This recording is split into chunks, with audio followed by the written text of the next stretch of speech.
bienvenue dans cette nouvelle vidéo où nous allons parler d'argent.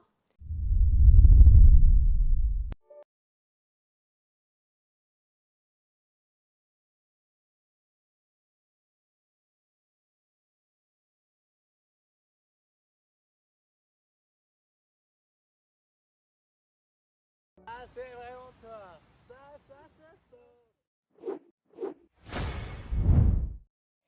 Alors aujourd'hui, on a eu une discussion et certaines prises de conscience. Tu le sais, si tu nous suis, on est en train de vouloir expanser notre activité toujours.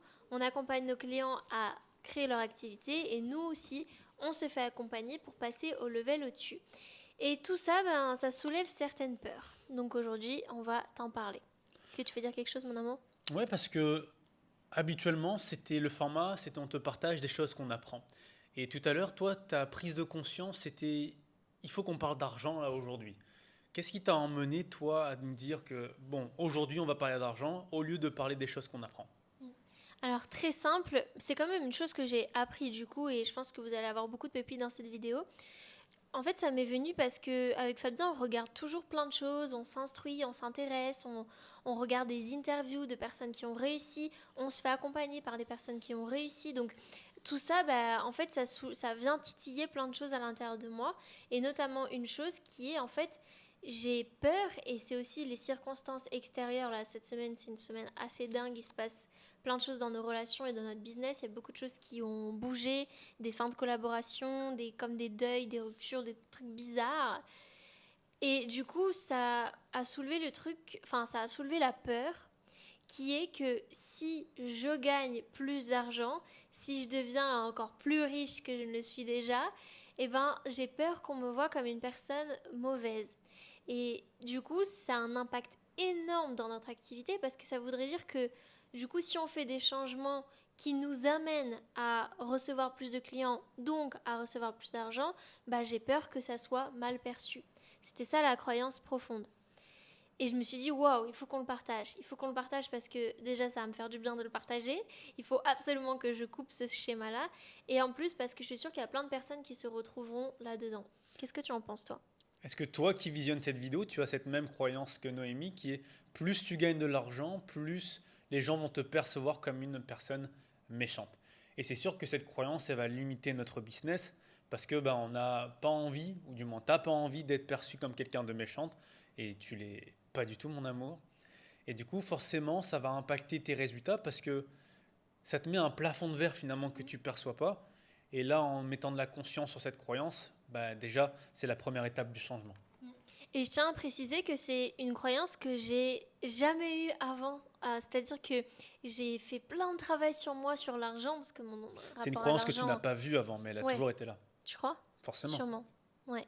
Et là, Fabien m'a posé quelque chose de très juste. Mon amour, tu m'as posé la question, ok, quels sont les événements, Les évidences. quelles sont les évidences raccrochées à cette croyance? Exact. Parce qu'en fait, chaque croyance, d'ailleurs une loi du livre que je vois, que je lis aujourd'hui, qui dit que chaque croyance qui est formée dans ton subconscient, tu n'as pas le contrôle. Tu n'as pas le contrôle sur ce que tu crois. Par contre, tes croyances sont malléables. Et les croyances se forment sur les évidences que tu as eues dans le passé. Donc c'est pour ça que je t'ai posé les questions. Ok, cette croyance, si elle est là, sur quelle évidence tu te bases qui a formé cette croyance? Hmm. Et là, je t'ai expliqué donc trois évidences. Et c'est vrai que c'est trois évidences qui sont arrivées en un laps de 48 à 24 heures. Et c'est ça qui a fait que wow, je me suis sentie envahie par ce truc-là.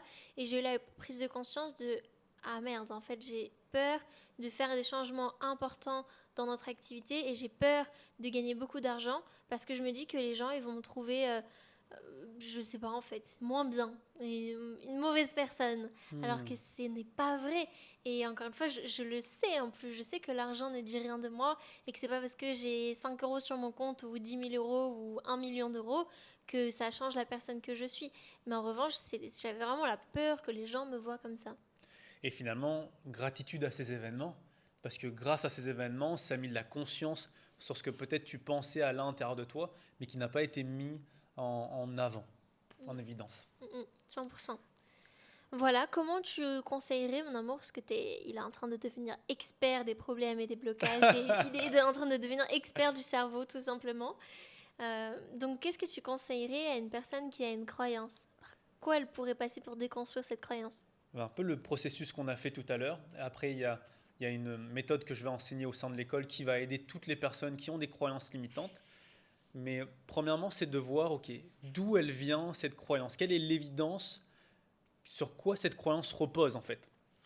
La deuxième étape, c'est de dire est-ce qu'il n'y a pas des évidences opposées avec des impacts positifs. Donc ce que je t'ai posé comme question, c'est est-ce que tu ne connais pas des personnes dans ton entourage qui finalement ont beaucoup d'argent et sont des personnes généreuses et sont des personnes bienveillantes et gentilles? Ce à quoi tu m'as répondu Oui. ok, super. Donc tout de suite, la croyance, elle a moins d'impact parce que tu te rends compte que, ah bah oui, finalement, il existe des gens riches qui sont généreux, gentils et positifs. Mm. Et puis ce que je rajouterais souvent, c'est de le verbaliser. Tu dis quelque chose de très vrai aussi et que je sens. Et là, on sort de la croyance, mais on est plus dans la peur. Parce que oui, il y a la croyance, mais au-delà de ça, c'était vraiment cette peur, ce truc inconfortable de ouh là là, en fait, si je m'expanse, qu'est-ce que vont en penser les gens? Donc c'était vraiment une peur.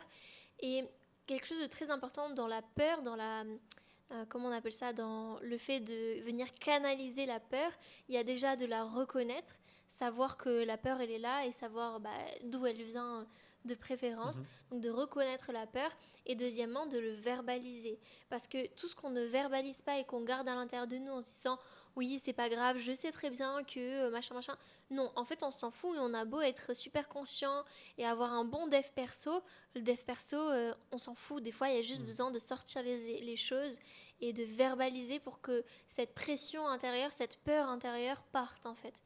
Et donc là déjà ça me fait beaucoup de bien de l'exprimer et ça m'a déjà fait beaucoup de bien de te l'exprimer Donc tout à l'heure. 100%, le fait de l'accepter, de le verbaliser, bah, tu y mets moins de résistance. Et quand il y a moins de résistance, bah, finalement, il y a moins de puissance sur toi. Donc bravo de le partager. Puis finalement, la deuxième étape, comme je vous ai dit, c'était de voir s'il n'y a pas des évidences qui viennent contrecarrer cette même croyance. Et ensuite, la troisième étape, ça va être de la remplacer de manière répétitive avec de nouvelles évidences, avec des actions qui montrent que, ok, si j'ai de l'argent, en effet, je suis une bonne personne.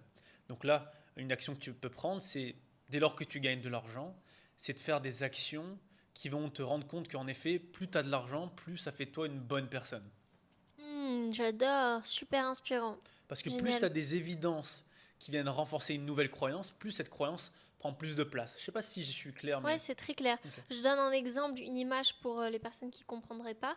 Ça veut dire que là, à chaque fois que je vais recevoir de l'argent, par exemple, je vais donner à des associations, ou je vais faire un cadeau à une personne que j'aime, ou je vais donner, enfin peu importe, je vais faire une action qui va faire que, waouh, c'est génial, j'ai de l'argent et je peux redonner. Je peux 100%. faire quelque chose qui me fait du bien en fait. Et le fait que tu donnes, boum, ça te crée une nouvelle évidence que bah, le fait que j'ai de l'argent et que je suis capable d'apporter du positif dans la vie de quelqu'un, bah, ça fait de moi aussi une bonne personne.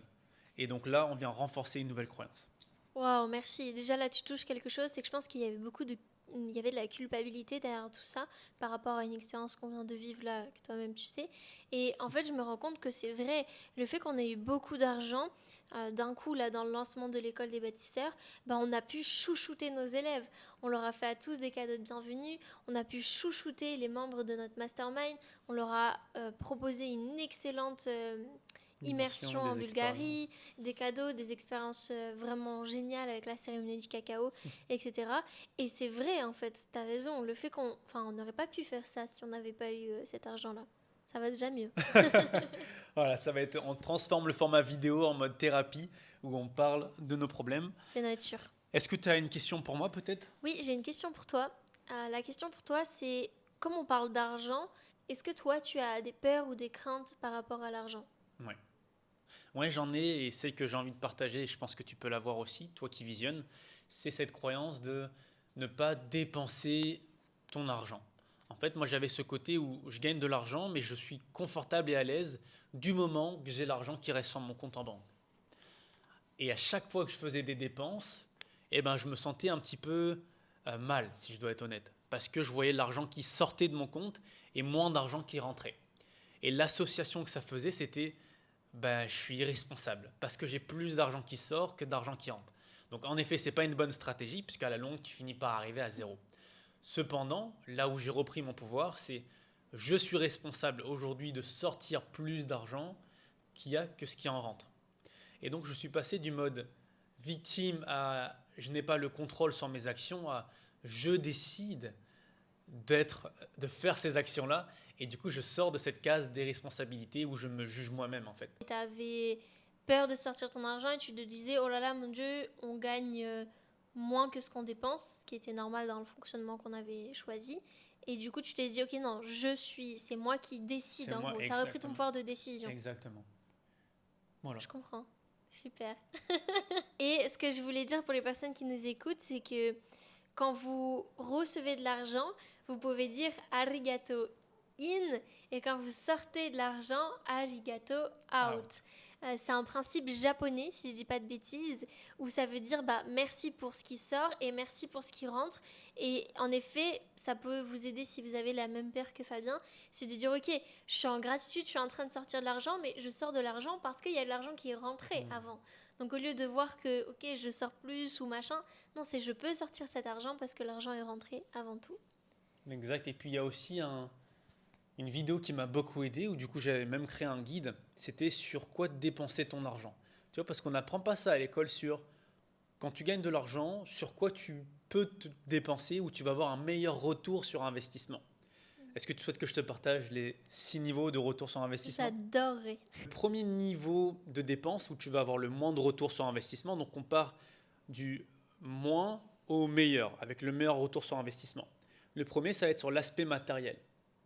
Tu vois, donc de dépenser, surtout si tu dépenses pour avoir l'approbation et être accepté des personnes qui t'entourent. Ça a le pire retour sur investissement. Exemple, un iPhone. Est-ce que Un ça iPhone, rentre dans la case? ça dépend. Donc si tu prends un iPhone parce que tu as envie d'avoir ce statut où tu as envie d'être accepté par les autres, oui, là, tu ne vas pas avoir un bon retour sur investissement. Tandis que si tu achètes un iPhone et ton utilité, c'est d'augmenter la qualité de tes vidéos, d'augmenter, je ne sais pas, peu importe, sur l'aspect professionnel, là, c'est un retour sur investissement qui est différent. Je comprends. Okay. Deuxième niveau, ça va être en termes d'expérience et de voyage. Okay. Donc, lorsque tu fais un voyage, surtout si tu vas dans les destinations qu'on a pu faire, Thaïlande, le Vietnam, je t'invite vraiment à y aller avec une intention. Pas parce que tu vois des personnes sur les réseaux sociaux qui y vont, parce que si tu es honnête avec toi, ça se trouve, tu n'as pas l'envie d'aller en Thaïlande, tu n'as pas l'envie d'aller à Bali, mais tu as envie parce que tu perçois les gens sur les réseaux sociaux qui y sont. Et du coup, ça biaise un petit peu ton envie profonde, parce que tu ne t'écoutes pas, mais tu es influencé par ton environnement, influencé par les réseaux sociaux. Waouh, puissant ça, hein? Exactement. Donc si tu as envie de voyager, pose-toi la question, quelle est mon intention avec ce voyage? Est-ce que j'ai envie moi-même de découvrir quelque chose dans ce voyage, ou est-ce que j'ai envie d'aller dans ce pays parce que j'ai vu des personnes sur les réseaux sociaux qui y sont? Hey. Ça va faire un short ça, hein? Troisième niveau, ça va être de libérer tes parents et tes proches.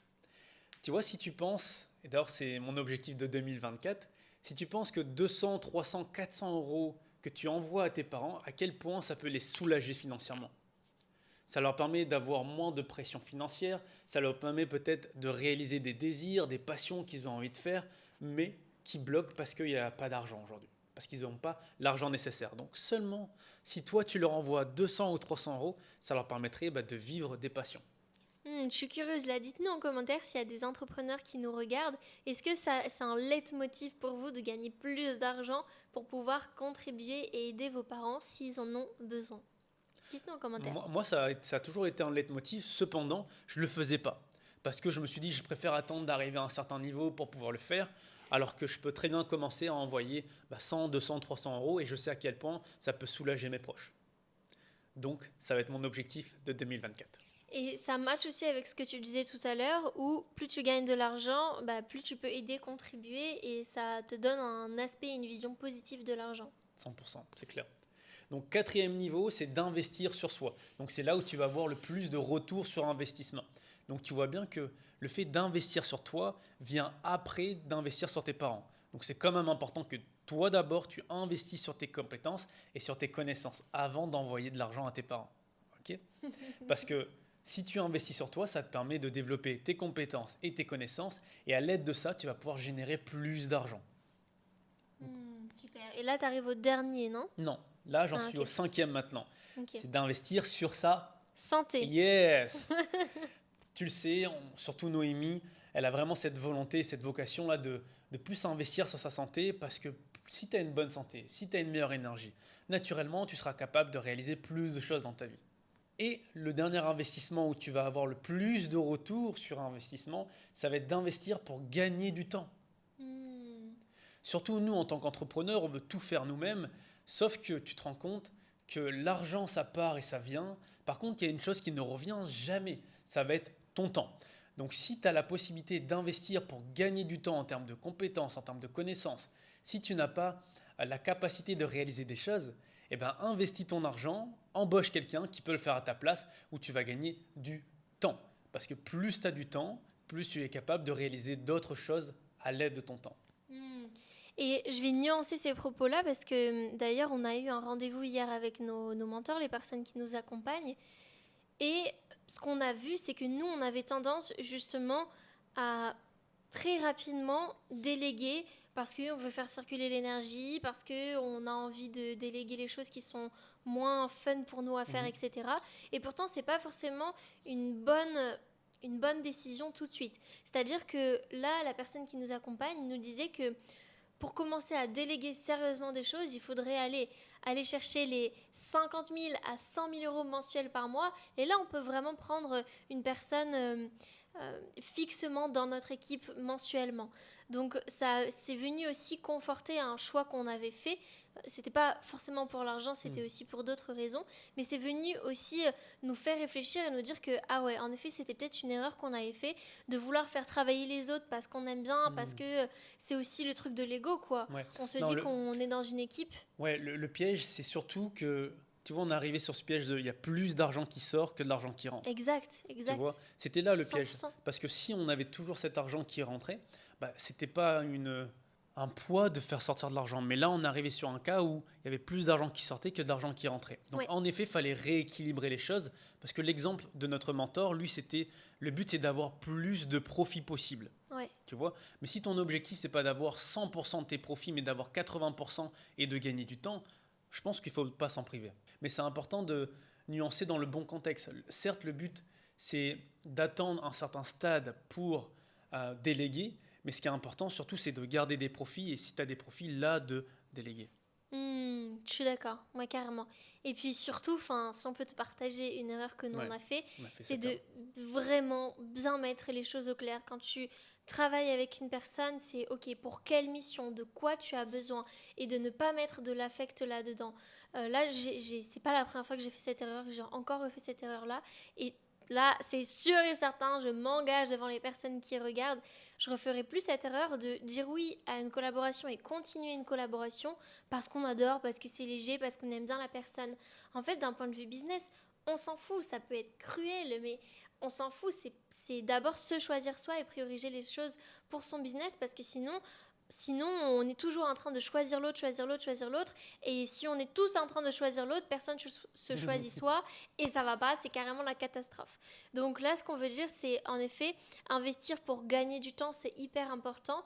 Mais il y a aussi cette notion de voilà, le faire au bon moment, le faire quand Ouais. c'est cadré, prendre son temps avant de déléguer, vraiment poser les choses, écrire très clairement les tâches pour pas avoir de problème par la suite et le faire ou un moment où ton business il est stable quoi, hyper important. C'est clair.